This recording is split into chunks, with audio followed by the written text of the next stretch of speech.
আপনি হতাশ হবেন না। জীবন নিয়ে আর অভিযোগ থাকবে না। আপনি ভেঙে পড়বেন না। সব অভিযোগ, হতাশা দূর হয়ে যাবে। আমাদের জীবনে যত হতাশা, আমাদের জীবন নিয়ে যত অভিযোগ, আমাদের মনে যত কষ্ট, আমাদের হৃদয়ের ভেতরে যত অস্থিরতা, তার মূলে হচ্ছে এই সমস্যা যে আমরা ভুলেই গেছি আমরা পরীক্ষা দিতে আসছি। এই যে আমাদের জীবন, এই জীবনের জন্য বিপদ, আপদ, পরীক্ষা, স্ট্রাগল এটা অনিবার্য, এটা হবেই।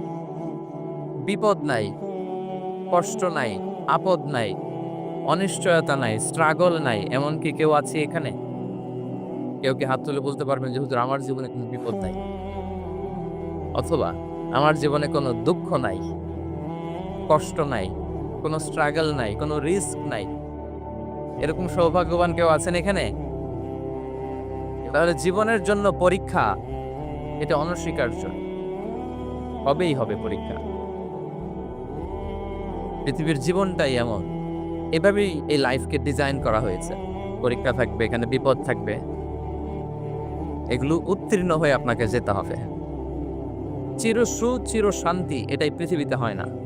চিরসুখ এবং চিরশান্তির জায়গা হচ্ছে জান্নাত। চিরসুখ এবং চিরশান্তি কোথায়? এটা জান্নাতের বৈশিষ্ট্য। চিরসুখ চিরশান্তি, টেনশন নাই, ঝামেলা নাই, পরীক্ষা নাই, বিপদ নাই, রিস্ক নাই, স্ট্রাগল নাই। এটা হচ্ছে দ্য ফিচার্স অফ জান্নাত, জান্নাতের ফিচার। কিন্তু সমস্যা বাদে তখন যখন জান্নাতের ফিচার আমরা দুনিয়ায় খুঁজি। যেটা পাবো আমরা জান্নাতে, এটা খুঁজি কোথায়? এই তখনই সমস্যা বাদে। And this is the main problem. এটাই বড় সমস্যা। এই সমস্যার সমাধান কোথায়, এটা নিয়ে আজকে আমি কিছু কথা অ্যাড্রেস করবেন ইনশাআল্লাহ। তো তাহলে আসুন শুনি জান্নাতের ফিচার কি। জান্নাতের কমন একটা ফিচার হচ্ছে জান্নাতে there will be no sickness in paradise. জান্নাতে কোনো অসুস্থতা থাকবে না, চিরসুস্থ। সুবহানাল্লাহ পড়েন।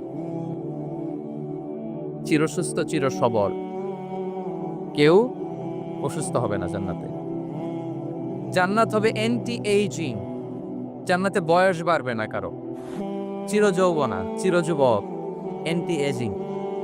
আপনারা জানেন যে বর্তমান পৃথিবীতে অ্যান্টি এজিং ক্রিম পাওয়া যায় না? ক্রিম, কথা বুঝতেছেন? অ্যান্টি এজিং ক্রিম পাওয়া যায়। তারা বলে এই ক্রিম মাখলে চামড়ায় ভাঁজ পড়ে না। এটার দাম দাম আছে কিন্তু অনেক। অ্যান্টি এজিং ক্রিম লাগায়, শ্যাম্পু ইউজ করে, অ্যান্টি এজিং অয়েল আছে, এটা দিলে নাকি চামড়ায় ভাঁজ পড়ে। ইভেন ভারতের অনেক বড় একজন ব্যবসায়ী মুকেশ আম্বানি, নাম শুনছেন? যে তার ছেলের বিয়ে হয়ে গেল। তো এই মুকেশ আম্বানির স্ত্রী নীতা আম্বানি, সে কিছুদিন আগে এক বটল গোল্ড ওয়াটার খেয়েছে, gold water, and it's cost $60,000। $60,000 দাম এক বোতল গোল্ড ওয়াটারে। কেন? ফর অ্যান্টি এজিং, যাতে বয়সের ছাপ গালে না আপনাকে। এখন বলেন, এভাবে কি আমাদের বয়সকে ধরে রাখা সম্ভব এই পৃথিবীতে? সম্ভব না। কারণ এই ফিচারটা দুনিয়ার ফিচার না, এটা জান্নাতের ফিচার। সুবহানাল্লাহ পড়েন। তাহলে জান্নাতে কেউ অসুস্থ হবে না। জান্নাত হবে চির যৌবন, চির যৌবনা। ওখানে আমরা যুবক থাকব। প্রত্যেকে 33 বছরের যুবক যুবতী হয়ে জান্নাতে ঢুকবো। বিষ্ণু ইসলাম বলেন, আহলুল জান্নাতি জুরদা ওয়া মুরদা ওয়া আবনাউ সালাসিন ওয়া সালাসিন। জান্নাতে যারা যাবে শুভ্র দাড়িবিহীন, প্রত্যেকে হবে 33 বছর বয়সের। ওই যে 33 বছর বয়সে একবার ঢুকলেন আর বয়স বাড়বে না, ওইটাই চিরকাল ওই বয়স পাবে। জান্নাতের আরেকটা ফিচার হচ্ছে নো ফ্রাস্ট্রেশন, কোনো চিন্তা নাই, দুশ্চিন্তা নাই, হাইপার টেনশন নাই, সজীব প্রাণবন্ত। সুবহানাল্লাহ। জান্নাতের আরেকটা ফিচার হচ্ছে there is no expiry date in জান্নাত। এক্সপায়ারি ডেট আছে?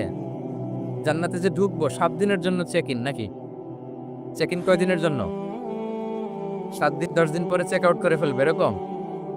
নো এক্সপায়ারি ডেট, আজীবন। একবার এন্ট্রি পেলে বের হওয়া টেনশন নাই। আল্লাহু আকবার। তাহলে no expiry date, rather it's eternally, আজীবন থাকবেন, খালিদিনা ফিহা, চিরকাল থাকবেন। এবং জান্নাতের সবচেয়ে গুরুত্বপূর্ণ ফিচার হচ্ছে there will be no death in জান্নাত। জান্নাতে আপনার আর মৃত্যু হবে, মৃত্যুর বিদায় হবে। তার মানে আপনি অমর হবেন। তাহলে আপনি চির সুস্থ, চির সবল হবেন জান্নাতে, চির যুবক থাকবেন, প্রাণবন্ত থাকবেন, আপনি অমর হবেন, আপনি জান্নাতে মরবেন না। জান্নাতীরা যখন জান্নাতে যাবে ফেরেশতারা ডেকে বলবে, ইয়া আহলাল জান্নাতে ইন্না লাকুম আন তাসিফু ফালা তাসকামু আবাদা। জান্নাতীরা চিরকাল সুস্থ থাকবা, অসুস্থ হবা। ইন্না লাকুম আন তাশিব্বু ফালা তাহরামু আবাদা। তোমরা শাবাব থাকবা, বুড়া হবা না। ওয়া ইন্না লাকুম আন তাহিয়াউ ফালা তামুতু আবাদা। চিরকাল বেঁচে থাকবা, মরবা না। এবং সেদিন জান্নাতে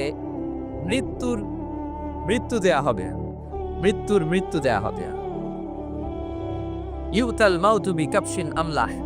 একটা ছাগলের আকৃতিতে মৃত্যুকে আনা হবে। ফায়ুযবাকুল মাউত, মৃত্যুকে জবাই দেয়া হবে। এবার জান্নাতীরা তাকিয়ে থাকবে, ফেরেশতারা বলবে, ইয়া আহলাল জান্নাতি খুলুদুন ফালা মাউত। এ জান্নাতীরা চিরকাল এই জান্নাতে থাকবে। তাহলে জান্নাতের ফিচার পাইছেন? এখন কোন বোকা যদি এই ফিচার দুনিয়ায় খোঁজে, পাবে? পাবে না, কারণ দুনিয়ার ফিচার আলাদা। দুনিয়ার ফিচার কি? এই দুনিয়াতে বিপদ আসবে, কষ্ট আছে দুনিয়াতে, হতাশা আছে, ভয় আছে, অসুস্থতা আছে, বার্ধক্য আছে, এবং এই দুনিয়ার একটা এক্সপায়ারি ডেট আছে না? দ্য ডে ইউ ডাই, যেদিন আপনি মারা যাবেন, এটা আপনার এক্সপায়ারি ডেট। চলে যেতে হবে, চলে যেতে হবে। এই পৃথিবীতে মৃত্যুর অস্তিত্ব আছে। সবকিছু থমকে দিয়ে, আপনাকে চমকে দিয়ে মৃত্যু চলে আসবে, ঠিক কিনা বলেন? বলে। তাহলে এগুলো হচ্ছে দুনিয়ার ফিচার। এই দুনিয়াতে বিপদ আপদ, কষ্ট, ঝুঁকি, স্ট্রাগল, পার্থক্য, অসুস্থতা, এগুলো নিয়ে আমাদেরকে টিকে থাকতে হয়। এটা দুনিয়ার ফিচার, মিলাই ফেললে হবে না। জান্নাতের ফিচার একটা, দুনিয়ার ফিচার আরেকটা। দুনিয়াতে কষ্ট থাকবে, বিপদ আপদ থাকবে। এই দুনিয়ার ফিচারটা আল্লাহ তাআলা কোরআনের একটা আয়াতে খুব চমৎকার ভাবে উল্লেখ করেছেন। সেটা দিয়েই আমি আলোচনা শুরু করেছি। আল্লাহ তাআলা ইরশাদ করছেন, ওয়ালা নাবলুওয়ান্নাকুম বিশাইইম মিনাল খাউফি ওয়াল জু'i ওয়া নাকসিম মিনাল আমওয়ালি ওয়াল আনফুসি ওয়াস সামারাত ওয়া বাশশিরিস সাবিরিন। আল্লাহ তাআলা বলছেন, অবশ্যই আমি তোমাদেরকে পরীক্ষা করব, ভয় দিয়ে, ক্ষুধা দিয়ে, সম্পদের ঘাটতি দিয়ে, আতঙ্ক দিয়ে, প্রাণনাশ দিয়ে, ফল ফসলের হানি দিয়ে পরীক্ষা করবে।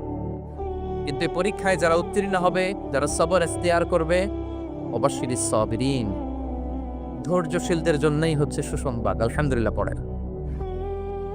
তাহলে সম্মানিত সুধী, আমরা বুঝতে পারলাম এই পৃথিবীর ফিচার হচ্ছে এখানে বিপদ থাকবে, বিপদ ছাড়া কেউ থাকবে না। স্ট্রাগল থাকবে, কষ্ট থাকবে, ঝুঁকি থাকবে, রিস্ক থাকবে, এবং নানা ধরনের বিপদ আপদ দিয়ে আল্লাহ তাআলা আমাদেরকে পরীক্ষা করবেন। এটা মাস্ট, এটা আমাদের মাইন্ডসেটে নিয়ে নিতে হবে। মাইন্ডসেটে এটা ক্লিয়ার থাকতে হবে। চিরসুখ চিরশান্তি এই দুনিয়াতে মিলবে, কোথায় মিলবে তাহলে? এটা তাহলে বিপদ আসবেই, আপদ আসবেই, পরীক্ষা থাকবেই আমাদের জীবন। তবে ইন্টারেস্টিংলি মজার বিষয় হচ্ছে, পরীক্ষাটা এক একজনের এক এক রকম। পুরো পৃথিবীটা একটা পরীক্ষা ক্ষেত্র, কিন্তু কারো প্রশ্নপত্রের সাথে কারো প্রশ্নপত্রের কোনো মিল নাই। সুবহানাল্লাহ। আমার পরীক্ষা একরকম, আপনার পরীক্ষা আরেক রকম, ওই ভাইয়ের পরীক্ষা আরেক রকম, ওনারটা আরেক রকম। সবাই পরীক্ষার্থী, কিন্তু কারো প্রশ্নপত্রের সাথে কারো প্রশ্নপত্রের কোনো মিল নাই। কারো জন্য পরীক্ষা হচ্ছে সে খুব অসুস্থ, প্রচন্ড অসুস্থতা, তার জন্য পরীক্ষা। ক্যান্সারের রোগী, দুরারোগ্য ব্যাধি, ডক্টর বলছে 4th স্টেজে চলে আসছে, কয়েক মাস বাঁচতে পারে, এটা তার জন্য পরীক্ষা। আবার কারো দেখবেন যে খুব একটা অসুস্থতা নাই, অসুস্থতার ঝামেলা নাই, কিন্তু তার দারিদ্রতা আছে, তার আর্থিক অনটন, এটা তার জন্য পরীক্ষা। আবার কারো দেখবেন অসুস্থতাও নাই, দারিদ্রতাও নাই, তার দাম্পত্য জীবনের সমস্যা আছে না নাই?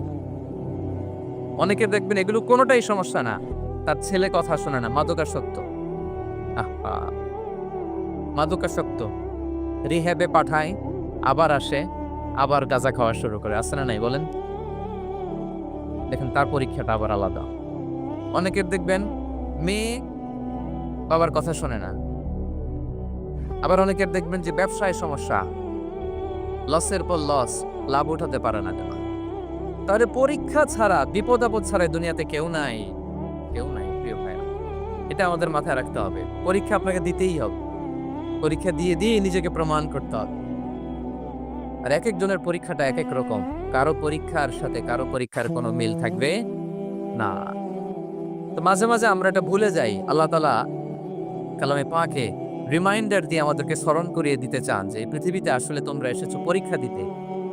এটাই জীবনের বড় বাস্তবতা। আমাদের জীবনে যত হতাশা, আমাদের জীবন নিয়ে যত অভিযোগ, আমাদের মনে যত কষ্ট, আমাদের হৃদয়ের ভেতরে যত অস্থিরতা, তার মূলে হচ্ছে এই সমস্যা যে আমরা ভুলেই গেছি আমরা পরীক্ষা দিতে আসছি। এটা যদি ভুলে না যান, এটা যদি আপনার মাইন্ডসেটে থাকে যে পুরো জীবনটা একটা পরীক্ষা, তাহলে দেখবেন কোনো কিছু আপনাকে কাবু করতে পারবে না। আপনি হতাশ হবেন, জীবন নিয়ে আর অভিযোগ থাকবেন, আপনি ভেঙে পড়বেন না, সব অভিযোগ হতাশা দূর হয়ে যাবে। তারপরে বুঝতে পারলাম পরীক্ষা আপনাকে দিতেই হবে। পরীক্ষা দেয়া ছাড়া এই পৃথিবী থেকে চলে যাওয়ার কোনো চান্স বা সুযোগ আমাদের কারো নেই।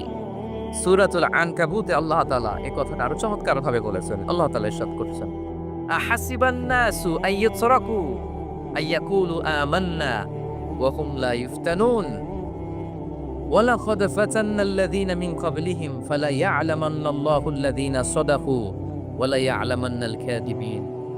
আল্লাহ বলেন, মানুষ কি ভেবেছে সে শুধু বলবে আমি ঈমানদার আর তাকে আমি জান্নাতে ঢুকাই দিব? না, কখনো না, কোশ্চিনকালেও না। বরং পূর্ববর্তীকালে যারা পৃথিবীতে এসেছিল তাদেরকে আমি পরীক্ষায় নিয়েছি, পরীক্ষা করেছি, এবং তাকেও ঈমানের প্রশ্নে সে সত্যবাদী মানে মিথ্যাবাদী পরীক্ষা দিয়ে দিয়ে নিজেকে প্রমাণ করতে হবে। ঠিক কিনা বলেন? পরীক্ষা দিয়ে আপনাকে প্রমাণ করতে হবে। এবং এই পরীক্ষার ব্যাপারটা এটা যে শুধু আমরা সাধারণ মানুষ, আমাদের জীবনে দুঃখ বিপদ পরীক্ষা এমন না। এই পৃথিবীর সবচেয়ে শ্রেষ্ঠ মানুষ যারা ছিলেন তাদেরকে আল্লাহ পরীক্ষা নিয়েছেন। বলেন তো এই পৃথিবীতে সবচাইতে শ্রেষ্ঠতম মানুষ কারা? সবচাইতে শ্রেষ্ঠ ভালো মানুষ কারা ছিল পৃথিবীতে? বলেন তো নবীরা। আওয়াজ করে বলেন তো কারা? তো বলেন তো নবীদের জীবনে পরীক্ষা ছিল কি ছিল না? হ্যাঁ ছিল। বেশি না কম? বিষ্ণু ইসলামকে জিজ্ঞাসা করা হলো, আইয়ুন নাসি আসাদ্দু বালাআন ইয়া রাসূলুল্লাহ, হে আল্লাহর রাসূল এই পৃথিবীতে কাদের জীবনে পরীক্ষা বেশি? বিষ্ণু ইসলাম বললেন, আল আম্বিয়া, নবীদের জীবন। আল আম্বিয়া সুম্মাল আমসাল ফাল আমসাল, সবচেয়ে জীবনে পরীক্ষার সম্মুখীন সবচেয়ে বেশি হয়েছেন নবীরা। তারপরে নবীদের পরবর্তী অবস্থান যাতে সিদ্দিকিন যারা, সোহাদা যারা, সলিহিন যারা, আল্লাহওয়ালা যারা, তাদের জীবনে পরীক্ষা বেশি। ইউবতালার রাজুলু আলা হাসাবি দীনি, ব্যক্তির দিনদারি যত বেশি তার জীবনে আল্লাহর পরীক্ষাও তত বেশি। আপনি আল্লাহওয়ালা হবেন, আপনার জীবনে পরীক্ষাও অনেক বেশি। এজন্য ইমানদার হওয়া যেমনি মর্যাদার, ইমানদারের জীবনে পরীক্ষাও হবে অনেক বেশি। এবং পরীক্ষা যত বড়, খেয়াল রাখতে হবে, মন খারাপ করার কোনো সুযোগ নেই। পরীক্ষা যার জীবনে যত বড়, সেটাতে সফল হতে পারলে ওটার প্রতিদানও বড় দেব।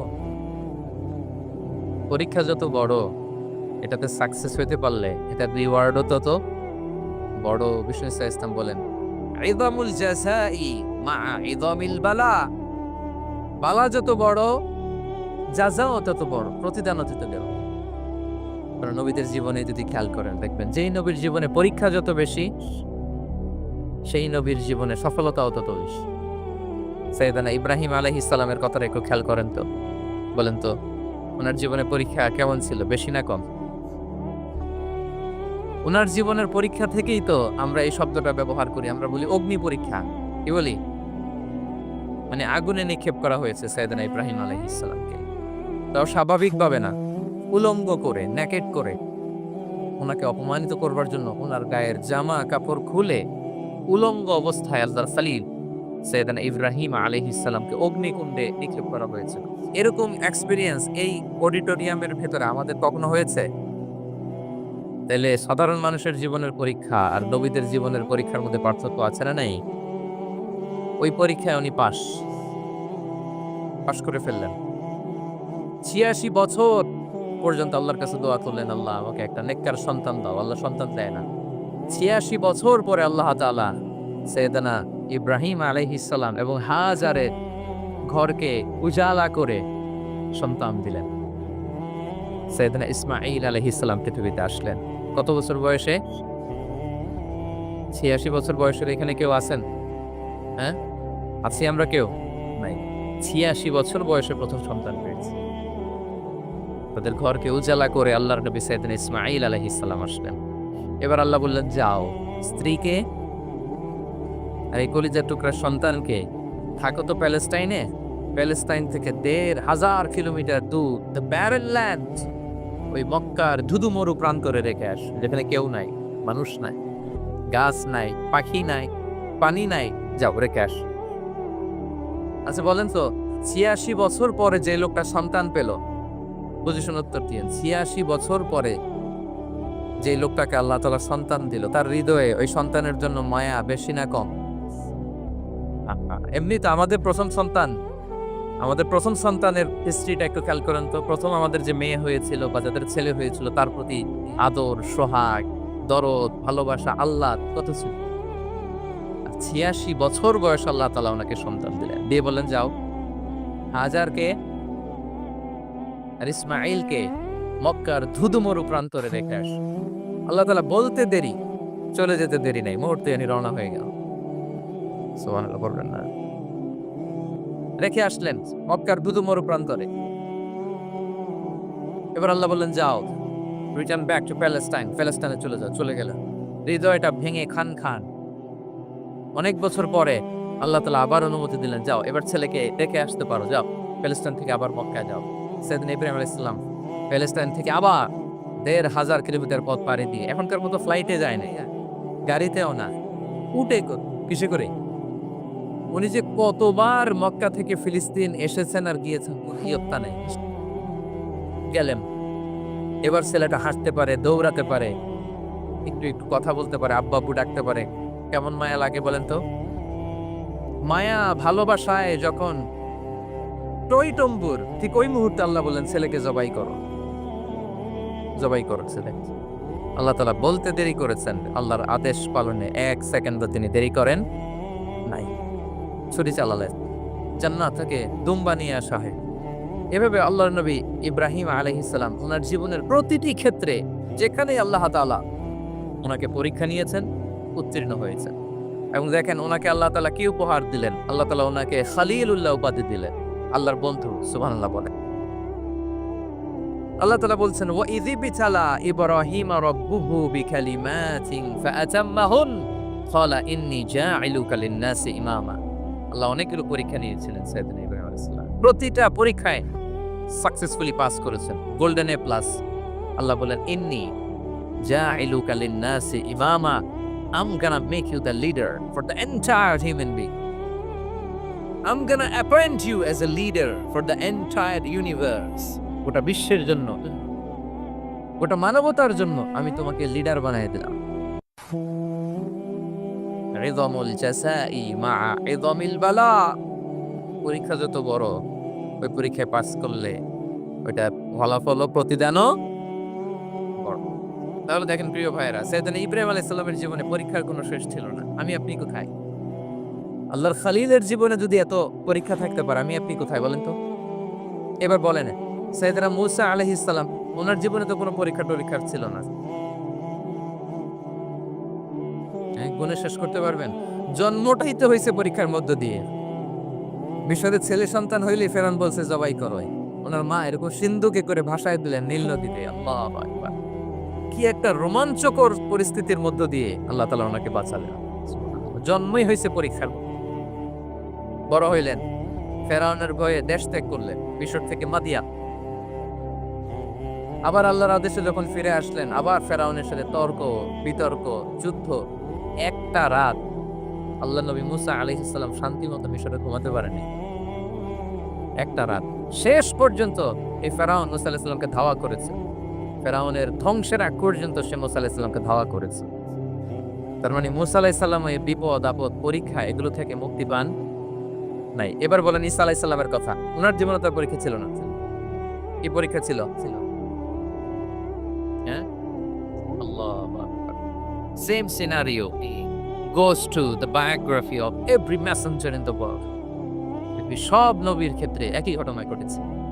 সাইয়েদনা ঈসা আলাইহিস সালাম দাওয়াত যখন দিলেন, ওনার বিরোধিতা শুরু হলো, ওনাকে হত্যার ষড়যন্ত্র হলো, ইভেন কি ওনাকে মারার জন্য বনি ইসরায়েলেরা উদ্ধত হলো, জানে বাঁচবার জন্য পালালেন, এক ঘরে ঢুকলেন, চারদিক দিয়ে ঘেরাও করলো, উনি দরজা জানালা লাগাই দিলেন।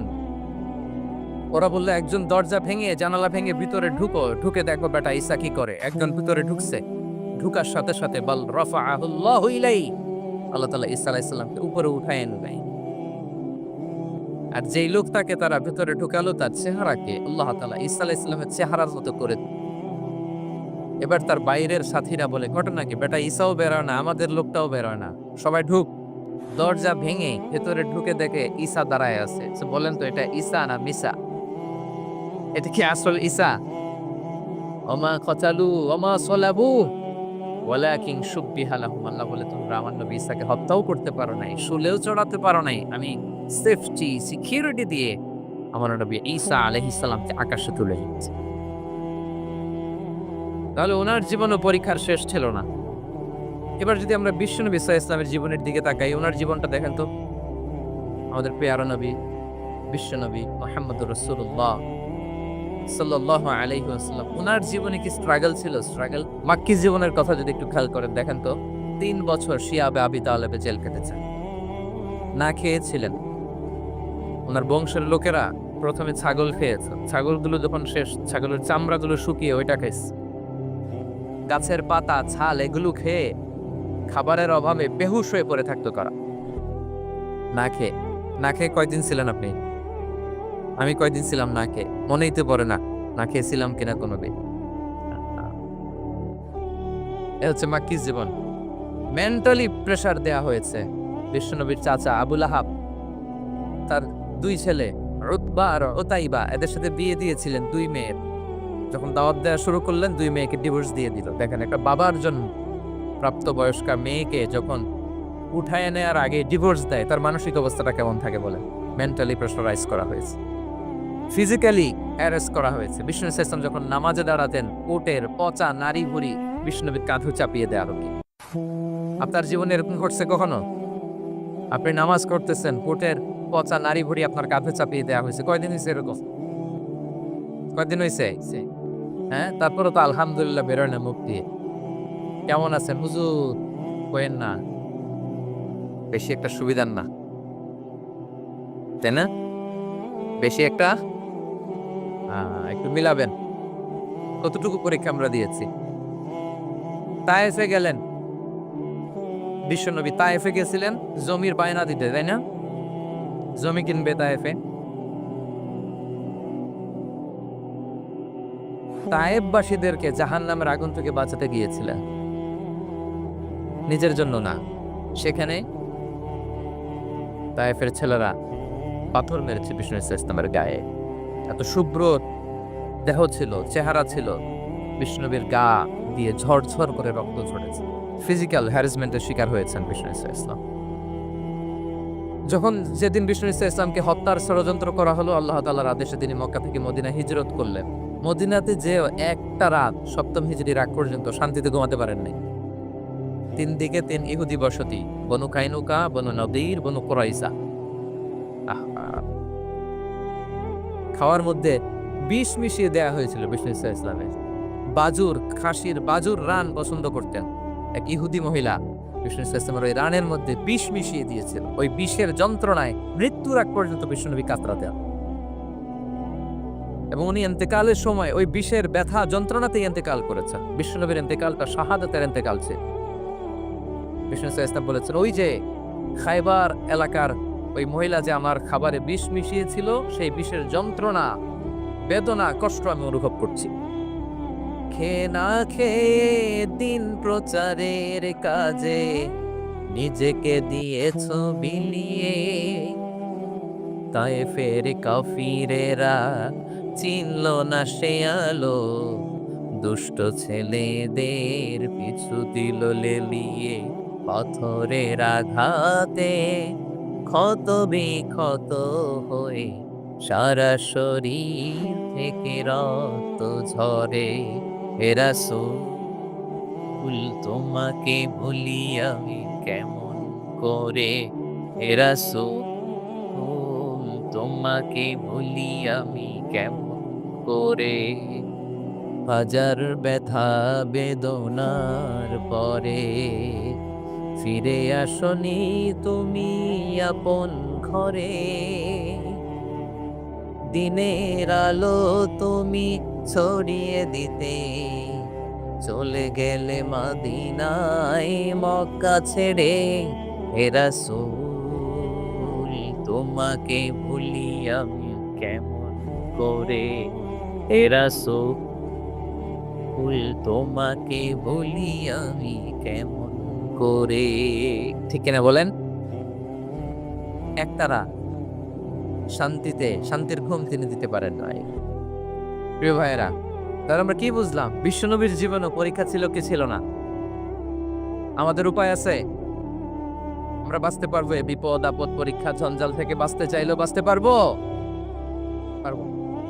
ইমাম মালিক আলাইহি রাহমা নাম শুনেছেন? ইমাম মালিক, ওনার জ্ঞান থেকে লাখো লাখো মানুষ উপকৃত হয়েছে, কোটি কোটি মানুষ উপকৃত হয়েছে। মদিনার রাস্তায় রশি দিয়ে ওনাকে টেনে হিচড়ে এক এলাকা থেকে আরেক এলাকায় নিত জালেম বাদশারা। ইমাম মালিক আলাইহি রাহমা। ইমাম আহমদ ইবনে হাম্বল, উনাকে বেত্রাঘাত করা হতো, চাবুক দিয়ে পেটানো হতো। আমাদের মাযহাবের ইমাম আল ইমাম আল আযম আবু হানিফা আলাইহি রাহমা, ওনাকে কারাবন্দী করা হয়েছে। তার মানে দেখেন, যত বড় বড় স্কলার, যত বড় বড় মাশায়েখ, এমনকি আম্বিয়া আলাইহিমুস সালাম, ওনারাও পরীক্ষা বিপদ আপদ থেকে রেহাই পাইছে। তাহলে আপনি আর আমি পাবো? বলেন তো। তাহলে এটা আমাদের ব্রেইনে গেঁথে নিতে হবে যে জীবন মানেই এখানে বিপদ থাকবে, পরীক্ষা থাকবে, স্ট্রাগল করে করে আমাকে আগাতে হবে। কেউ আমার জন্য রেড কার্পেট বিছিয়ে রাখবে না। এই জীবনটা বড় জটিল।